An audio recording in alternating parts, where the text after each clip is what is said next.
Grand Theft Auto 6 will more than likely be the best game of all time. Let's take a quick look at the trailer. I know I'm a little late to the party, but so was America in World War II, and they still had a pretty good KD. I play video games to escape my real life, so you can imagine my distaste when the trailer was just a bunch of expensive cars and hot girls twerking everywhere. The map looks absolutely massive, and it honestly got me more excited than a white girl when an African American dies and they get to change their profile picture to a black square to end racism. You might be wondering why I haven't uploaded in a few months. You see, I migrated north with my flock and just ate fresh fish and flapped around a little bit. Unlike 46% of your dads, I've actually come back and I'm ready to provide some more questionable content for you. Since we can't play GTA 6 yet, I figured I'll play the next best thing and arguably the greatest open world game ever made. Red Dead Redemption 2. For those of you unfamiliar with Red Dead, this is Arthur Morgan. He's a little cutie with a heart of gold. This is his gang and they're on the run from the police and are constantly trying to make a quick dollar. They remind me of me when I take a shitty mobile game sponsor. I load in and Arthur is gazing out into the distance, pondering life's biggest mysteries. He's probably wondering what girls do in the bathroom. Like, why is the line to the girls' bathroom always so long? Do they all have coke problems? Is it IBS? I guess the only way to find out is just to walk in and see for myself, as it's 2024, so who would dare stop me? I hop on my steed and ride for camp. En route, I spot a carriage and I attempt to rob them. No blood needs to be spilled, but the hero coach driver pulls out a gun, and so I execute him like he was a North Korean citizen who captained Hung-min's son in his fantasy football team. The passenger flees, and I'm always fascinated with NPC behavior, so I follow her home. This is actually one of my favorite ways to spend an evening IRL. I mean, it's time I start being more respectful. I need to grow as a person and clean up my content. We're entering a new world where you can't offend anyone, and it's high time I start drinking the Kool-Aid. From now on, I'm a politically correct YouTuber, and any joke I make is satirical, multifaceted, and if you think it's inappropriate, I'm afraid you're probably a fascist. I climb aboard the train and start robbing people for loose change. You've got to respect Arthur's rise and grind mentality. He's more motivated to earn money than an OnlyFans girl who just found out she can sell pictures of her butthole for $50 a pop to depressed dads. Respectfully. If there was a market for my nudes, I'd be selling them too, but for some bizarre reason, people don't want to see a pasty, naked, white Australian gamer. I continue searching the train and find the loot I'm really here for.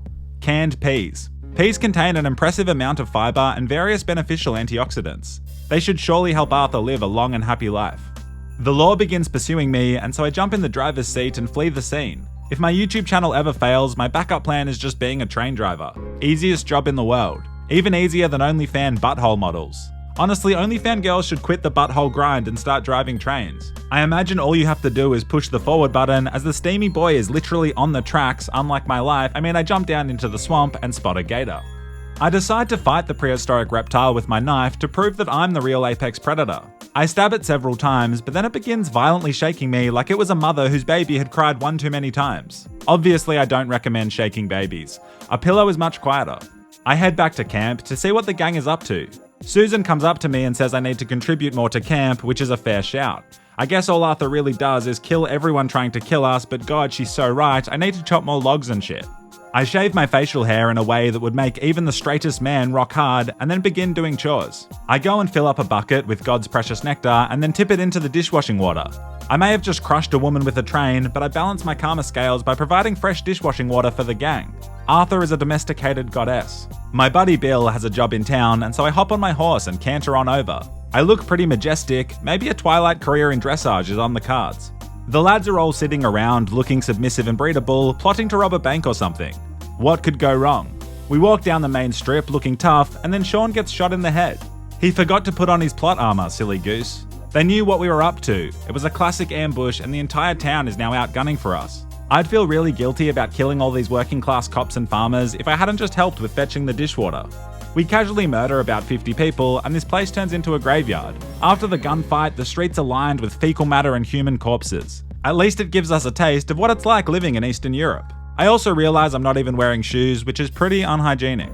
The last remaining lawman takes Bill hostage, which would normally be a huge problem, but I have Deadeye where I can just slow down time and kill everyone with ease. John Marston, take notes, mate. This is how you deal with multiple gunmen. Everything worked out perfectly. Well, except for Sean, but it seems like he's kind of milking it. Arthur proceeds to write about the incident in his journal. Smart move, keeping a literal paper trail of all our crimes. Apparently keeping a journal is great for your mental health, but so is yoga, and I'm not about to start farting in front of hot young mums. I head back to camp and the mood is pretty depressing. I get that one of the homies just died, but he was Irish, so yeah. The bad news begins stacking up as we find out Jack Marston's son has been kidnapped. He's been stolen by a rich plantation family, which is great as it's one less mouth to feed. I can't keep finding canned peas all day, it's stressful. The gang takes this incident incredibly seriously and all the boys ride out on a rescue mission.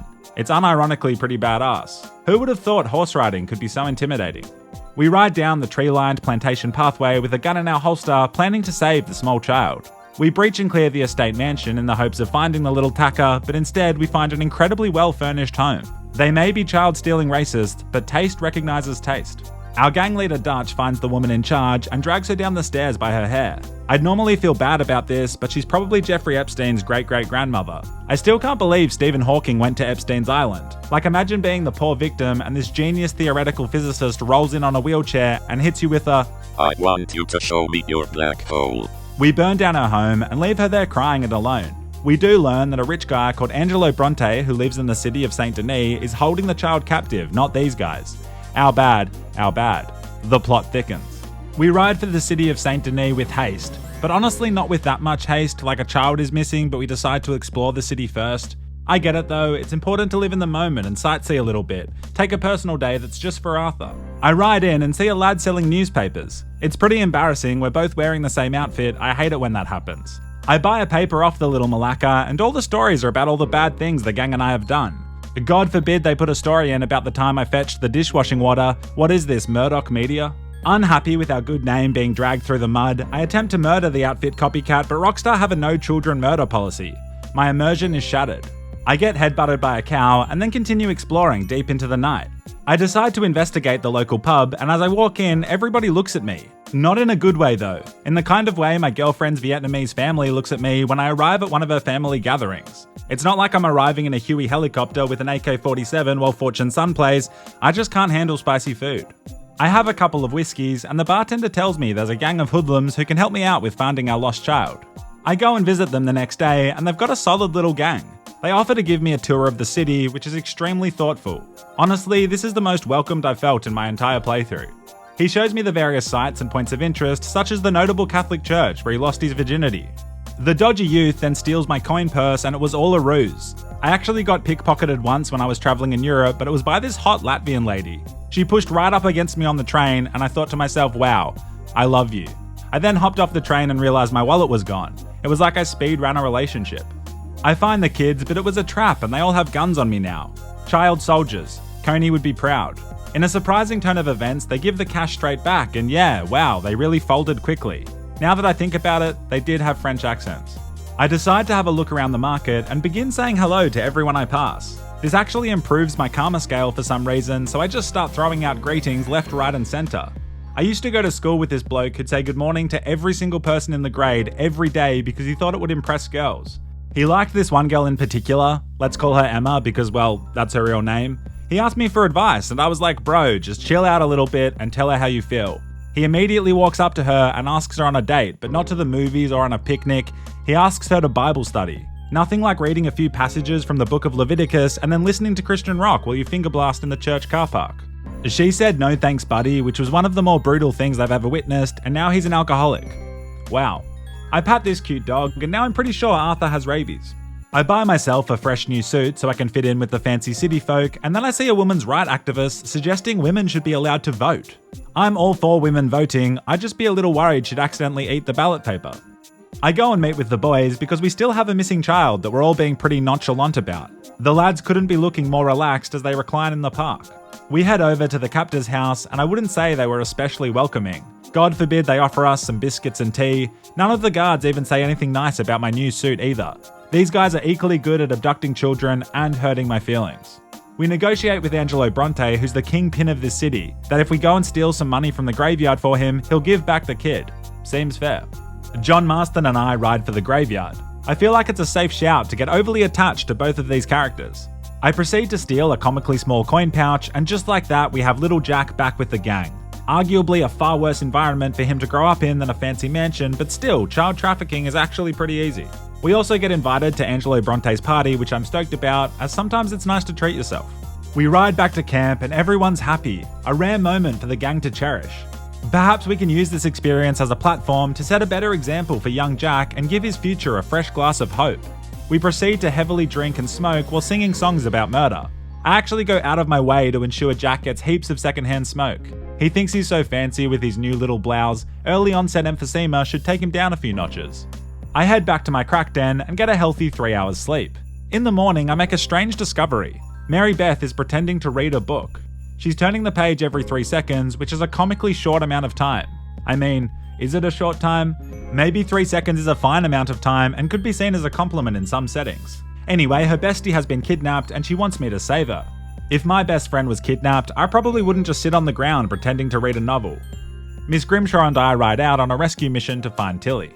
It must be a blow to Tilly's self-esteem. When young Jack was missing, we sent the entire force, but for her, we get a grumpy old lady and an old geezer riddled with tuberculosis. It's honestly alarming that yet another one of the gang members have been taken prisoner. I think we all need to sit around the campfire and have a long conversation about stranger danger. If an old creepy man offers you candy, he's probably actually trying to molest you. But on the other hand, if he's actually giving out candy and you miss out on that opportunity, you'll look a ripe old fool. Either way, you're getting a gobstopper or a gobby. We find Tilly and she's tied to the bed frame, but not in the hot cheeky way, in the dangerous predator way. Honestly, she's kind of making a meal of it. Just kidding, this is a pretty dark scene. We rescue Tilly, hooray for small victories. I ride back to camp and see Karen and Tilly sewing some sweaters. I decide to shoot my shot as I just rescued her, so maybe she'll take a shine to me. They proceed to ignore Arthur. I'm allergic to gluten, Arthur is allergic to women.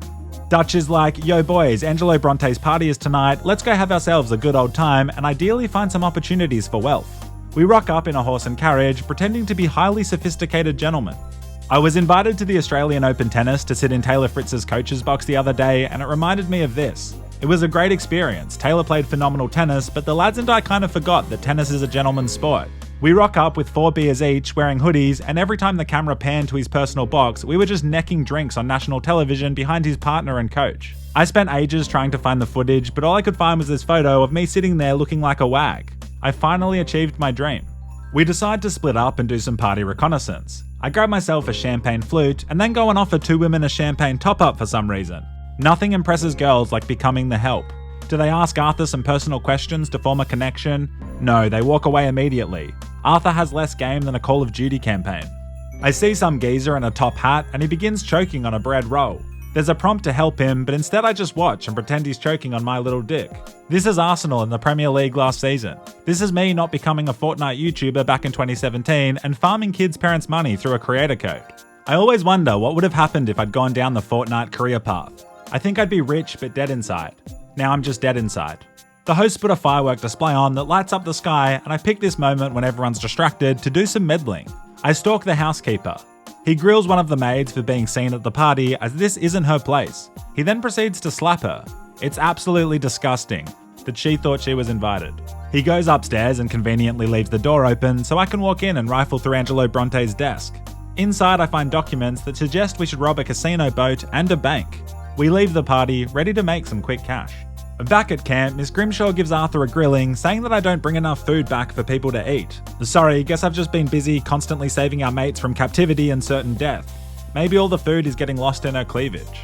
I go and kill a deer, and as I'm taking it back to camp, I see a lad about to be executed. Executions are almost never appropriate, so I try and dead-eye save him, but then a crocodile violently shakes me like I was a Chinese baby girl. I remastered that joke, but with really low effort, like the GTA San Andreas and Vice City Definitive Editions. I meet up with Trelawney to rob this casino boat, and he's like, yo Arthur, your clothes are trash. I don't know what's hurting Arthur more, the tuberculosis or his insensitive friends. I hope he handles his mental health like all respectable males should, by bottling it up and physically taking it out on his children later in life. I get a fresh trim and a moustache styling, and then we take a horse and carriage to the boat to impress the other gamblers. We board the ship and take off into the night. I've never been a fan of poker because I had a brief stage in my life where I lost a lot of money gambling. My mum even bought me a book about gambling addiction, so I gave up. Reading. I go and staunch the pianist because he clearly thinks he's better than me, and then sit down at the poker table. I immediately go all in and win the hand, cleaning out everyone like I was a bidet at a house party.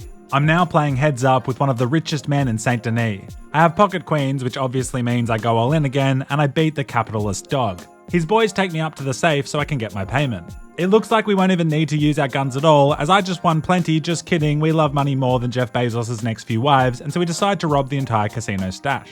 The bellboy tries to be a hero, and so I shoot him in the face. The guards definitely heard the gunshot, so we proceed to slowly walk out as if we were perusing flowers at the botanical gardens. We just walk back down to the games room like nothing happened. Everyone immediately wises up and knows what we did. Maybe it was the chilling screams of a man dying, maybe it was the gunfire. Either way, these guards saw straight through us, and one thing is for sure. They'd be great at the fun family board game Guess Who. I'd like to thank today's video game sponsor Guess Who. Nah, they didn't sponsor me, but a boy can dream. We jump into the water and swim away. So now Arthur can suddenly swim, how convenient. Back at camp, I have a bad taste in my mouth. I'm constantly getting berated because I don't do enough for the gang. Meanwhile, Javier is off to play some leisurely guitar. Imagine sneaking over the border so you can be an unemployed musician. Mary Beth is smashing beers at 9 AM in the morning. I risk my life day in day out so this lass can culturally appropriate a middle-aged Australian male. Suddenly one of our comrades returns home decapitated, holding his head. Only the Odriscoll boys would do such a thing. It's actually quite abstractly artistic. I think the Odriscolls could have a budding career in interior design if they ever got sick of beheading humans. I open the front door so the crew can hide inside while I kill everyone as usual. I'm sure in 15 minutes they'll be spinning me a yarn about how I don't feed the horses enough. There's about 100 Odriscoll boys attacking, and this house has several large gaping holes in it. Arthur proceeds to push a small bookcase in front of the door, which will surely hold them back. They even send lads in a rowboat, which was strategically a strange move, but at least we now have a rowboat should we ever need one. I kill an almost unbelievable amount of men, and then we all cry about our dead friend. It's clearly time we pack up and move campsite, as this location is compromised. Just kidding, let's all sit by the campfire and sip coffee. Big Nuts is just having a midday nap. This gang has the situational awareness of Joe Biden. Unfortunately, our rich friend Angelo Bronte told us about a post office we can rob which should pick up everyone's spirits a bit, assuming they haven't had their heads cut off. Another rider proceeds to cut me off and I fall off my horse. He immediately shoots at me. I thought we'd just exchange insurance details like normal people, but I'm forced to retaliate. My karma drops off because I commit 2 murders. Arthur is going to have to wash so many dishes to be accepted into heaven. I meet up with the boys in a back alley and we storm into the post office with our weapons drawn. I collect money from some locals, including this woman who's showing like 1 inch of her ankles. What a tease. It turns out there's no money at the post office. I suppose post offices are more for letters and birthday cards, so yeah, we probably could have utilized some common sense on that one. It turns out Angelo Bronte set us up for failure. Again, not that shocking that the child abducting millionaire who we actively robbed couldn't be trusted. We'll have to get our revenge later. We escape on a conveniently timed tram and begin shooting the police officers as they chase after us. I realize that we didn't actually buy tram tickets, so that's our bad. Fortunately, these Pinkertons aren't very accurate. They couldn't hit their wives. Dutch proceeds to crash the tram. Maybe driving trains or trams isn't the easiest job in the world after all. In fact, maybe being an OnlyFans creator isn't that easy either. Maybe I'm undervaluing these professions and spreading misinformation online. Maybe I need to grow up and stop teasing train drivers and OnlyFans girls so much. Sometimes people jump in front of trains and the driver has to live with that. Sometimes you can't get the lighting right for that perfect butthole photo. Train drivers and OnlyFans creators have a lot more in common than I first realized. I feel like I just really grew as a person. #trains and hoes. We escape in a wagon and the boys ride off without me. Like I fully chase after them, begging for a ride even, but they're just like, nah blood, get that cardio. I make it back to camp and Dutch decides we need to get revenge on Angelo Bronte. He says first we'll need to get a rowboat. Fortunately, the Odriscoll boys rode one right to us, but we completely ignored that as Dutch has a far better plan to get a rowboat. Dutch's plan is to visit an alligator-infested swamp at night so that we can earn favour with these swamp dwellers and borrow their boat. First, we help harvest some crayfish, which is surprisingly wholesome. Although this plan does remind me of when we robbed the post office. Maybe next time we can rob the soup kitchen. It's not even like there might be gators in this swamp. You can literally see them cruising around in formation like F1 fighter jets. They look organised. I actually can't imagine anything harder than this. Except of course driving a train or selling nudes. I find the boat rower guy in a tree and he's saying that he saw a giant gator and he's too scared to come down. Despite there being overwhelming evidence that he's probably not telling porkies, absolutely no one believes him. We convince him to come down out of that tree and pull our boat for us, and he's viciously attacked by a giant legendary monster. My man just experienced first-degree gaslighting. We don't know what to do, it's a stressful scenario, and then we're like, oh yeah, we have guns, and we just shoot the dinosaur. I don't think old mate will ever walk again and will likely have to spend the rest of his life in a wheelchair, if they've even been invented yet, but hey, at least we have plenty of crayfish. Now that we've secured a boat in the most convenient way possible, we row for Angelo Bronte's house to get our revenge. We're like SEAL Team 6 if they ignored dental hygiene, abused substances, were terminally ill, murdered innocent people, didn't wear shoes. A lot of these guys are in their late 50s. We're not even SEAL Team 6 from Wish, we're SEAL Team 6 from a cereal box. That being said, when I was a kid, I got Age of Empires 2 from a Nutri-Grain packet, and it was arguably the best thing that ever happened to me. We sneak into the mansion and gun down Angelo's men before finding him hiding in his bedroom. This is a great opportunity as we can ransom him for money or maybe even make him show us where his stash is. This is a real moment for the gang. Dutch proceeds to aggressively drown Angelo, killing him immediately because he was grumpy. At least he died sufficiently hydrated, I guess. The Odriscolls attacked our camp, we've had multiple firefights with the local law enforcement, and now we've brutally murdered the most powerful man in St. Denis. It's probably a safe shout for us to move camp right now, just kidding, let's drink even more coffee, but this time in our pajamas. It's a fucking pajama party. These dodgy malakas are lazier than a YouTuber who takes 3 months off making videos to play RuneScape. I go and speak with the boys, and they decide now is the perfect time to hit the biggest bank in the city. We ride for St. Denis with a well thought out bulletproof plan. As we approach, a cutscene starts, and I spot the newspaper boy I tried to kill. Glad to see he didn't let getting shot stop him from going back to work. He's more inspirational than an American elementary school student. So our intricate plan is to stand out the front of the bank for 10 minutes so as many people see us as possible. After half the town has had a ripe old gander at our bare faces, we mask up and walk right in the front door with our guns out. I force the bank manager to open the safe, and inside the vault is heaps of cash. Finally, the boys have done it. We're rich beyond our wildest dreams, and no one even knew we hit the joint except the entire city and police force, who somehow still have heaps of foot soldiers left alive. They've taken our boy Hosea hostage, but what are they going to do, kill him?